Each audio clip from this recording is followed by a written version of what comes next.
Naš današnji sagovornik dobio je $12 miliona da nauči kompjutere da komuniciraju sa ljudima. Pre toga je komunikaciju učio Apple-ovu Siri. Nikola Mrkšić nalazi se na ovogodišnjoj Forbesovoj listi 30 ljudi mlađih od 30 godina u IT-u na koje treba obratiti pažnju. Pre 4 godine osnovao je kompaniju Poly AI. AI je za artificial intelligence, odnosno za veštačku inteligenciju koja se bavi vokalnom komunikacijom sa mašinama.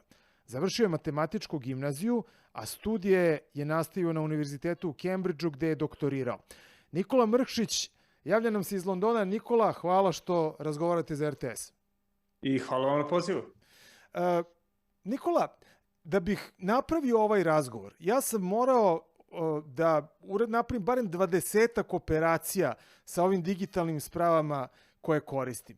Da li je vama zamislivo da ću u nekom doglednom vremenu samo moći da kažem hoću da napravim intervju sa Nikolom Mrkšićem i da ove sprave sve same pripreme, uključujući i pozivanje, da ja samo treba da sednem kao da je neko drugi obavio ceo posao za mene?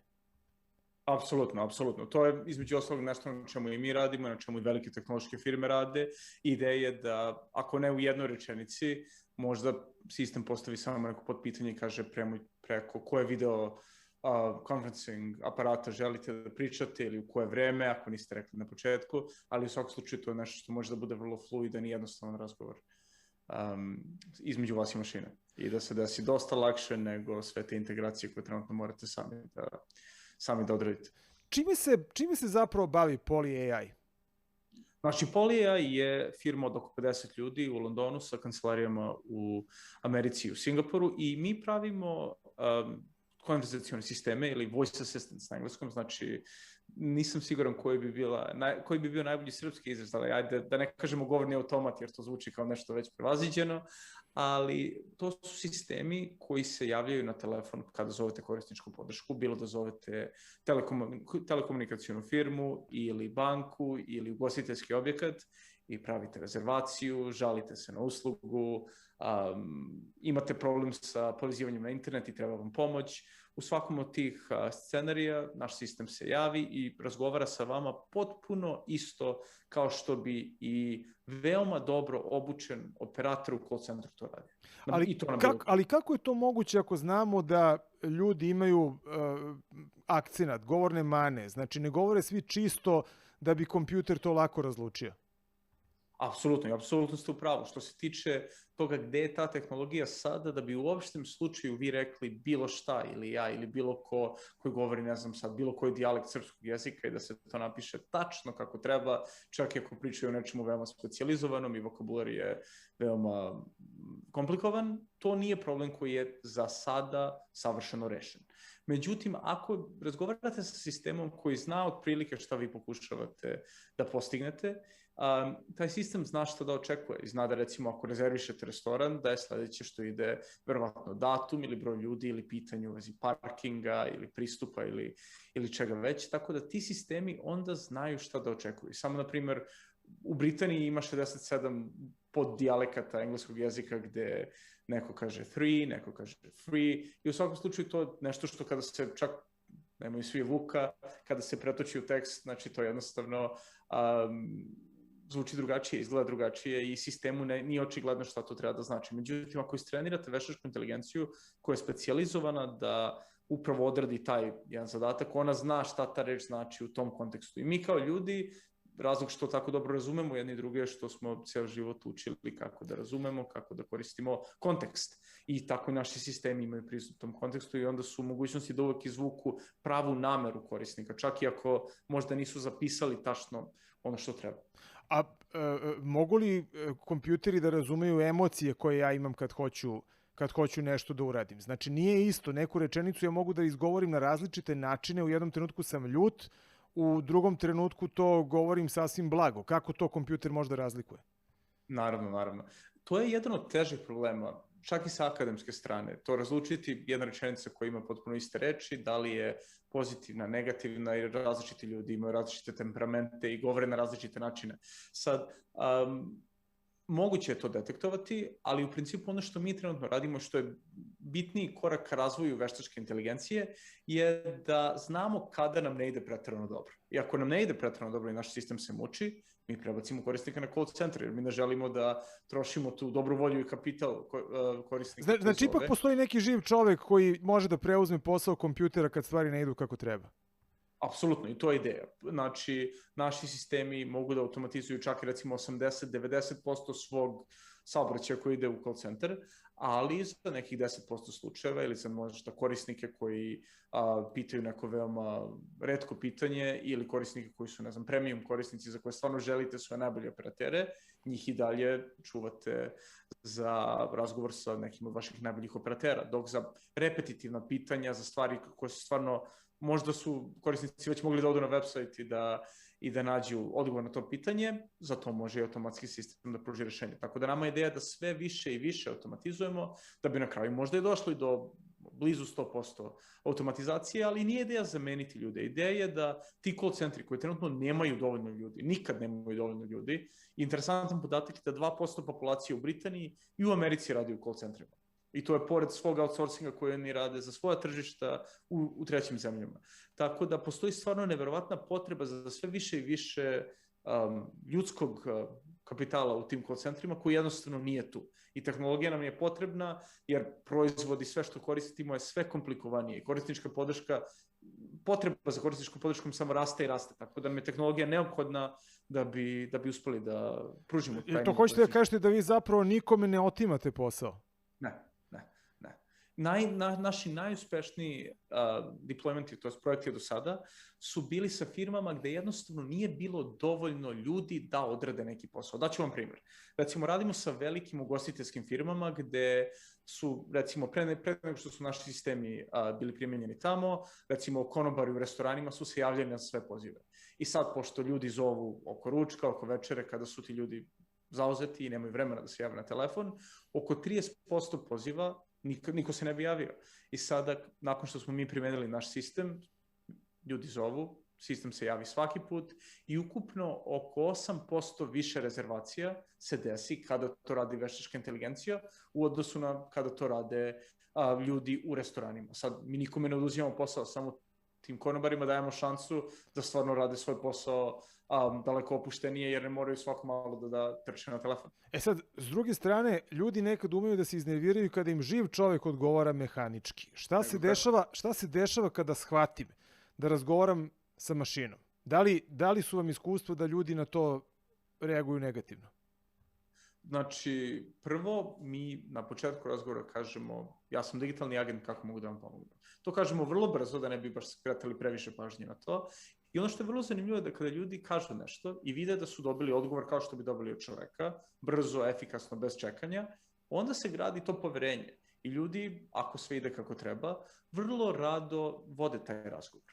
Ima ljudi koji jednostavno kažu, mašina, nećemo pričati sa mašinom, operator, i u tom slučaju mi ih prebacimo.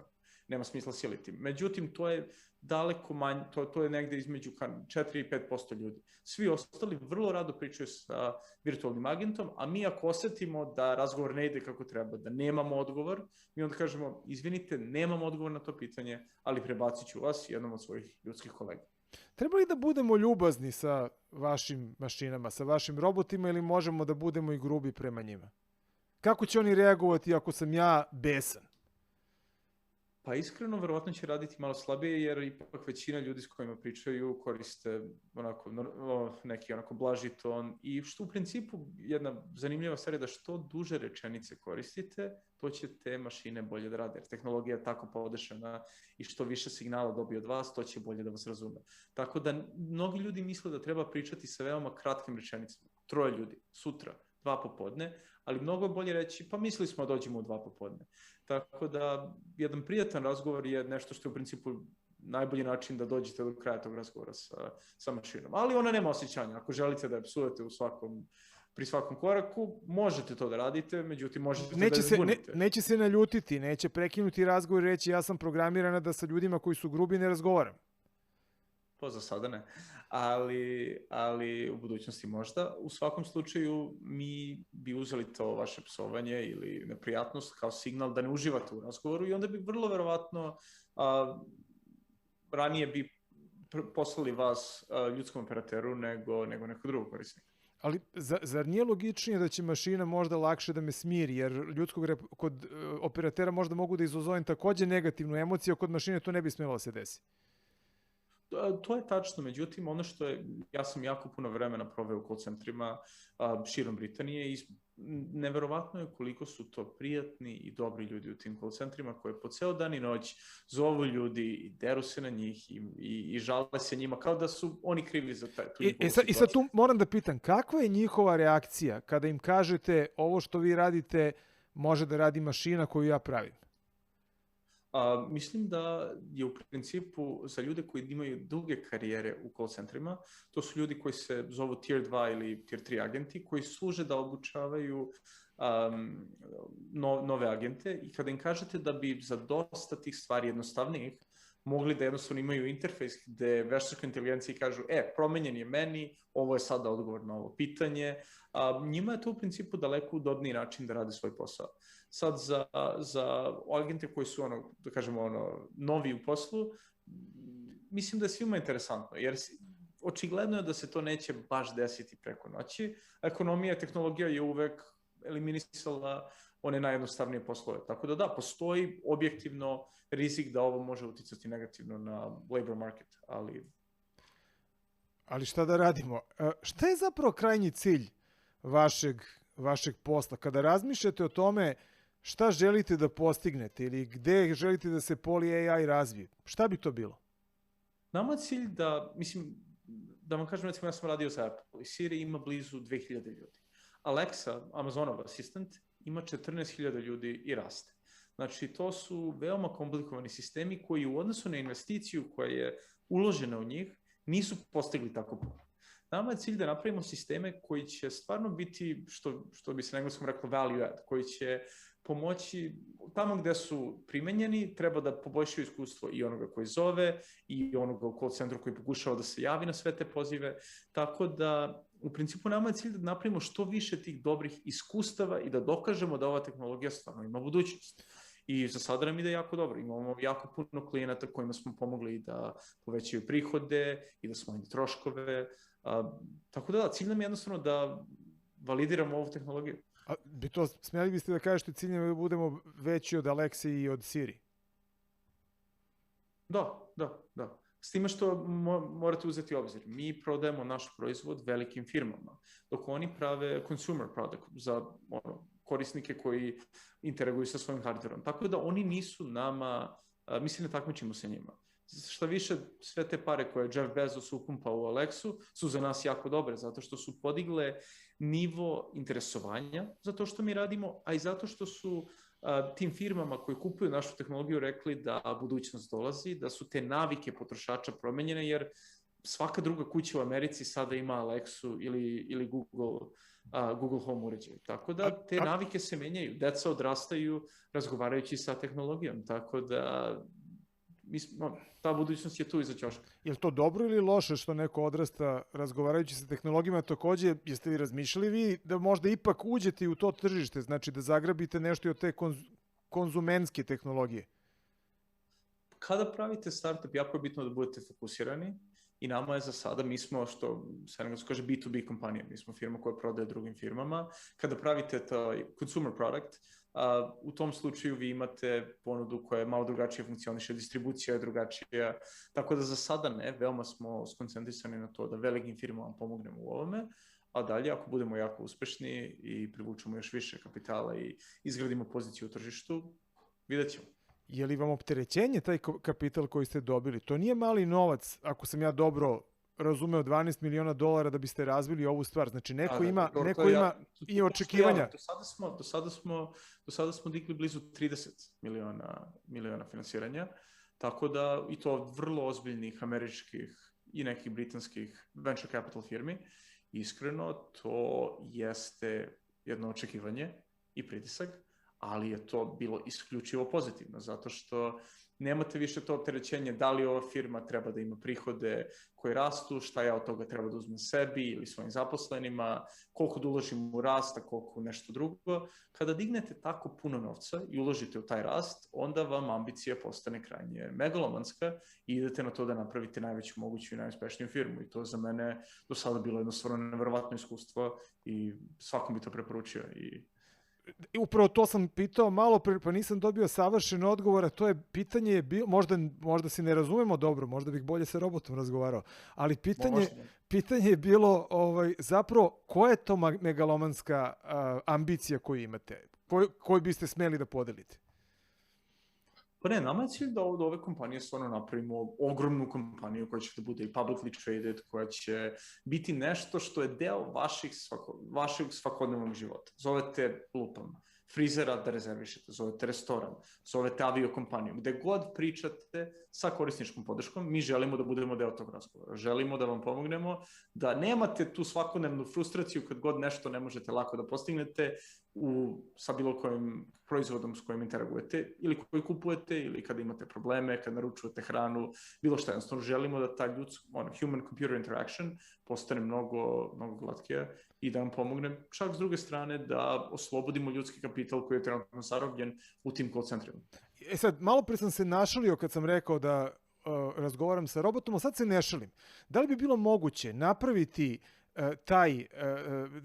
tog robota ili bota, kako se već zove, koji bi bio Nikola Mrkšić i koji bi meni mogao da daje intervju i da odgovara na način na koji vi odgovarate na pitanja sa, kako bih rekao, velikom verovatnoćom da će govoriti upravo ono što vi mislite? Apsolutno, apsolutno. Ako ste zainteresovani što više onako polušali, ja i moj drugi Ivan smo napravili upravo taj sistem koji radi na srpskom. Znači ja pričam srpski i sintetizovali smo njegov glas pomoću mašinskog učenja, tako da mogu da vam pustim deo tog razgovora da čujete ako hoćete. Možemo kao neku ilustraciju kasnije, ne znam kako bi tehnički izgledalo sada ga čujemo. Znači moguće je da razgovaramo i da sa mnom razgovara suštinski ne živ čovjek nego robot, ali da mi daje dosta dobar intervju. Naravno. To se sada ne događa, samo da provjerim, to nije slučaj u ovome trenutku. Nije, ne rade nam ovaj video deo, mada ne izgledam toliko impresivno, ali još uvek nismo došli do tog stadijuma. Sad, otkud vi uopšte u ovoj priči? Pre svega u celoj priči sa kompjuterima, onda i u priči, kako bih rekao, u vokalno-instrumentalnom sastavu. Da, pa znate kako, završio sam matematičku gimnaziju u Beogradu, dobio stipendiju za Cambridge, otišao tamo. Uvijek me je svašta zanimalo, umalo da odem u investicijno bankarstvo u jednom trenutku, ali bukvalno 2 nedelje pre nego što se to desilo sam upoznao grupu ljudi koji su pravili našu prethodnu firmu Vocal IQ i oni su bili osnivači te firme, pokazali su mi par ovih sistema, ja sam bio frapiran koliko je to bilo onako futurističko i koliko, bukvalno deo budućnosti koji su vratili to, baš me zainteresovalo, ja sam tu rekao ništa, ajde, idemo u tu priču sa vama i to je bila stvarno jedna divna grupa ljudi. Našu firmu su, nažalost ili na sreću, je kupio Apple posle samo 1.5 godina dana od tog trenutka, tako da sam radio za Apple Siri u Cambridgeu 2 godine. U isto vreme sam doktorirao, upoznao svoje suosnivače koji su obojica Tajvanci i čuda od ljudi i zajedno smo radili na tehnologijama koje su znači, bile kompletan taj novi pipeline koji se zove deep learning, duboko učenje, i to znači primjena neuronskih mreža da radite razumevanje ljudi, planiranje razgovora, sintezu govora. I pošto smo između nas trojice radili na svim delovima tih sistema, znali smo da imamo ozbiljnu tehnologiju koju nema niko drugi. I u tom trenutku smo odlučili, ok, to je to, pravimo firmu, dižemo investicije, ceo tim sa Cambridgea prebacujemo u firmu i rastemo. I nakon 2 godine imali smo prve klijente iz ugostiteljstva, dalje smo onda uspeli da dobijemo neke banke kao klijente, telekomunikacione firme koje rade dostavu, hotele, kazino je najnoviji klijent. Tako da to je sada postala baš ozbiljna priča u ovom trenutku. Ovako kako ste ispričali sada zvuči kao ništa, bez problema, sve je teklo glatko. Pa jasno. Zanimljiva je priča, ne znam šta bi rekli ovi drugi koji se bave startupima, da li svaki startup ima tako dobar put ili je prosto kod vas u pitanju da se jedan broj zaista izuzetnih ljudi našao i jednostavno im je sve išlo? Znate kako, naravno. Mislim da imam nevjerovatan tim i bez tog tima nikada ne bi stigli do ovde, ali mislim možemo sada i da odemo malo u jadikovke i da pričamo da je to sve zahteva rad, dan i noć, mnogo odricanja, truda, nesigurnosti, stani, panike, sve je to deo toga, ali iskreno, ako želite stvarno da se cimate oko toga, neverovatno iskustvo, jer ja sa 30 godina sam video sad toliko stvari, učestvovao u prodaji, u razvoju proizvoda, i u programiranju, i u dizanju novca, financial modelingu, za sve to. Bilo je stvarno neverovatno iskustvo. Mislim da stvarno je vredno tako. A da li bi robot... I pre svega mnogo sreće, da se razumem. Da, rekli ste da radite i na srpskom jeziku ili ne radite na srpskom jeziku još uvek, robote? Da, radimo i srpski. Radimo sve jezike. Firma se zove PolyAI zato što je sistem između ostalog i poliglota i polymath, znači radi preko različitih aplikacija, bilo da je telekomunikacija, banking, šta već. To sam teo da pitam, upotrebili ste malo pri izraz iscim, ne treba se iscimate. Sad, da li ta mašina razume ako kažete ne bih da se cimam, neću se smorim? Da li bi on razumeo šta ja hoću da kažem? Ja lično ne razumem kada mi mlađi ljudi kažu takve stvari, ja zamišljam kako tek robot to shvata. Jasno. Znači, ono što je interesantno u tim najnovijim tehnologijama je da one u stadijumu koji se zove pre-training čitaju mnogo teksta. Bar tako radi naš model. Tako da, kada radimo, recimo, port jezika na srpski, mi uzmemo sve materijale sa srpskog koji su sa interneta, znači Twitter, Reddit, svi ti portali, da će ljudi stvarno koristiti dosta tih kolokvijalnih izraza. I pošto ih koriste, to znači da na kraju krajeva mogu da razumeju kada ih susretnu u razgovoru. Da. Sad, koji biste savet dali nekome učeniku matematičke gimnazije, kakav ste vi bili u ovome trenutku? Znači, šta treba da radi ukoliko želi da bude dobar kao Nikola Mrkšić? Koliko sam dobar, ne znam. Mislim da je bitno da svako... Pa, za sad ste dobri 30 miliona da vam je neko poverio za posao. Ja bih rekao da to nije malo. Da, pa znate kako, mislim da je bitno, naročito za đake matematičke, pred kojih se u Srbiji stavlja uvek dosta očekivanja i to je veoma takmičarska sredina. Mislim da je bitno da stanu za sekund, pogledaju šta njih stvarno zanima i da umesto možda se fokusiraju na plasman na neko od međunarodnih takmičenja, što je tamo Sveti Gral, što sam ja radio između ostalog, ne preterano uspešno. Mislim da je bitno da se malo stane, razmisli šta to želi da se radi i da se onda onako isplanira dugoročno koje korake treba pratiti da se tamo stigne. Pomenuo bih Petnicu kao sjajnu instituciju koja pomaže ljudima da malo izbiju iz tog kalupa onako oštro takmičarskog i da malo prošire vidike. Da. Srbija ima u odnosu na svoju veličinu neproporcionalno dobre, recimo, košarkaše, tenisere, a vrlo često kažemo da ima i mnogo IT stručnjaka. Kad se vi slažete sa time, da li je Srbija posebno talentovana, normalno talentovana ili manje talentovana, kad gledate ovako i recimo kad razmišljate o tome koga biste zaposlili? Jasno. Mislim da smo tehnički veoma nadareni, ali ne da suštinski ne odudaramo previše od našeg okruženja. Cela istočna Evropa je puna naroda koji potenciraju tu rusku školu matematike, gde se to stvarno ceni i obrazovanje je jako dobro. Tako da tehnički smo vrlo jaki. Naš temperament ume da bude problem, kad već pitate o zapošljavanju. Prgavi smo, temperamentni, malo ovako dinaridni i to ume da bude problem kada u toj komunikaciji, jer IT na nižem nivou, ako ste tehnički stručnjak, da, to vam je ulaznica. Međutim, da biste postali menadžer, da biste stvarno uspeli u napredovanju u tom karijeri, jako je bitno da budete i dobar komunikator, da vam engleski bude perfektan, da jednostavno ne zanemarite. Mi dosta često verujemo da ako smo tehnički superiorni, da će nam sve biti posluženo na tacni, a to ipak nije tako i onda se dosta često naši ljudi iznenade kada tako na zapadu ne bude. A šta biste savjetovali nekom start-uperu u Srbiji?